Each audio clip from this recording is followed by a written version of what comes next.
नजर डालेंगे शोबिस की दुनिया पर। पाकिस्तानी ड्रामा इंडस्ट्री की सीनियर अदाकारा बुशरा अंसारी ने सोशल मीडिया पर अपने नाम से बनाई गई जाली अकाउंट्स के जरिए आवाम से पैसे बटोरने के वाकयात पर शदीद बरहमी का इजहार किया है।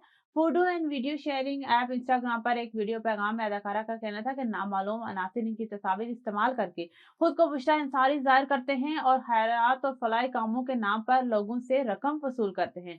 सोशल मीडिया पर मौजूद मुतादिद जाली आईडीज इनकी नहीं हैं और आवाम इनके झांसे में ना आए। ये लोग सस्ती और घटिया हरकतों के जरिए लोगों को ब्लैकमेल कर रहे हैं।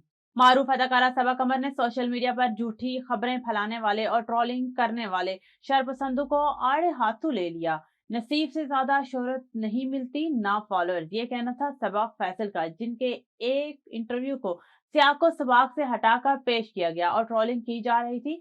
सबा फैसल ने, जो सोशल मीडिया पर अपने दो टोक तबसरों और बेलाग जवाब देने के बाद शोहरत रखती हैं, एक बार फिर बहस का रुख मोड़ दिया। अदाकारा सबा कमर के खिलाफ मतनाज़ा बयान पर सहाफी नईम हनीफ ने अवामी तौर पर माजरत कर ली। ये माफी उस वक्त सामने आई जब सबा कमर की जानिब से इन पर 10 करोड़ रुपए के हर्जाना का कानूनी नोटिस भेजा गया, जिसमें इनके किरदार के मुतालिक तौहीन आमेज और हत्या के इज्जत अल्जामात आयद करने का मौक़िफ़ इख्तियार किया गया।